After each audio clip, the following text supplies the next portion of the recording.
哇，太多事情需要处理了，我们一个一个慢慢来啊。第一，从 Nora 开始到子英开始，都给我们告诉了我们很多不回信息的爽，但是没有人告诉我不回信息之后的后果是什么。我觉得对方全场今天最大的问题就是不接地气。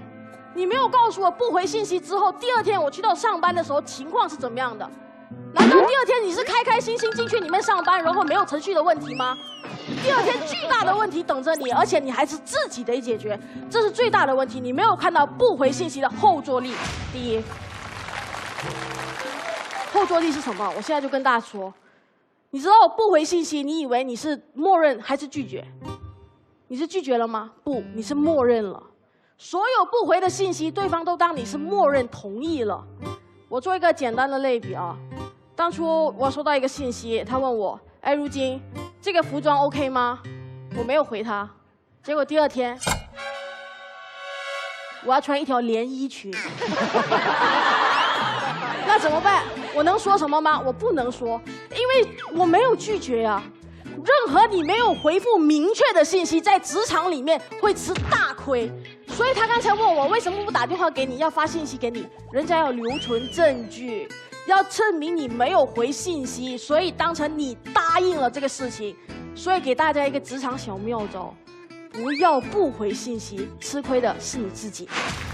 再来，他说，哎呀，不回信息没有关系，但是不回信息，我们的借口不就是那么几个吗？信号不好，手机没电，正在飞行中，还有我没有看见。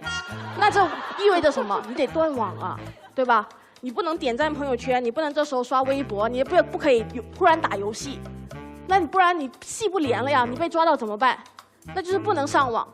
那你下班了你不能上网，你下班来干嘛？你下班来干嘛？回家睡觉吗？再来第二个，他们跟我们聊该不该，我就想到大家会说该不该的问题了。该不该？其实这道题里面，对方最搞笑的地方是什么？他用什么方式来判断这条信息该不该回？他用时间来判断。哎，现在几点？哦，下班了，这条信息不该回。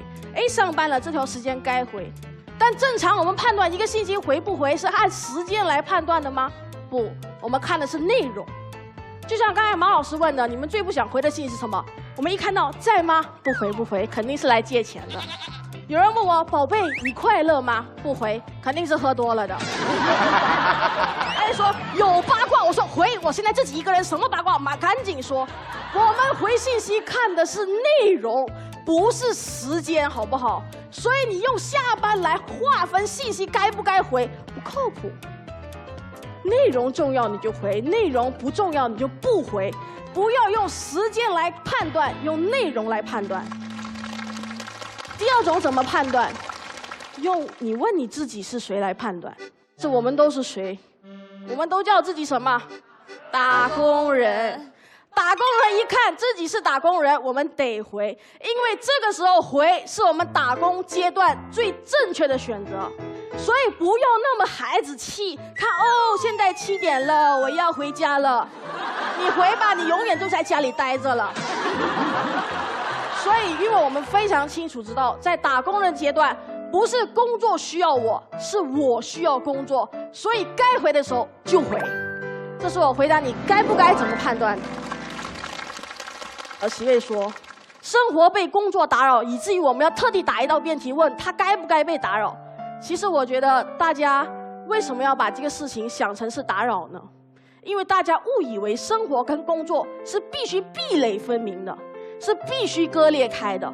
割裂我们的不是生活跟工作，是我们的这个观念错了。为什么现在有这么多人喜欢自由职业？是因为我们发现，与其割裂生活跟工作，还不如让生活跟工作融合在一起。融合在一起，我们就舒服多了。所以现在大家觉得上班可以不需要打卡，但是上班我可以逛逛东西、刷刷视频、拍拍东西、聊聊天，无所谓。但是下班你随时要给我发信息，我依然会给你发。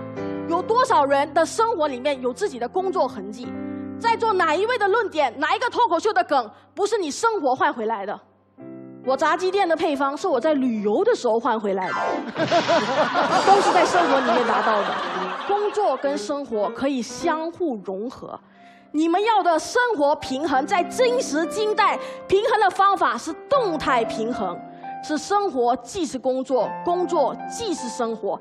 不要再孩子气的告诉我要用时间来割裂你的生活跟工作了。对，我觉得问我一个正当应该回的理由，是因为我觉得我不忍心不回，我做不到，这是我的工作。我拼了命熬了无数的夜。如果导演3更半夜跟我说，如今我觉得这个论点还有一个漏洞，你明天可能会输，我忍心不回吗？我还会在想我该不该回吗？如果我这时候脑袋浮出的是该不该，我只能说我不 care 今天这场比赛，不 care 观众们给我的反应，但是我做不到，我 care。其实感觉自己在工作中被迫工作确实很可怜。因为你既不爱他，但是你又离不开他。如果你说你不想工作，你觉得很压力，那你为什么不辞职？你是可以辞职的呀。如果说你不在意，那你为什么愿意加班？因为你被现实所迫，你背叛了工作，也背叛了自己。你离不开这份工作。很多人抱怨，但是抱怨一回头发现自己走到的最高的位置就是现在的位置，太残忍了。那怎么办呢？我给大家一个小小的建议，要么你咬咬牙离开这份工作，要么在你的工作找到意义所在地方，相信我，找得到的。谢谢。iQIYI, strange name, amazing shows.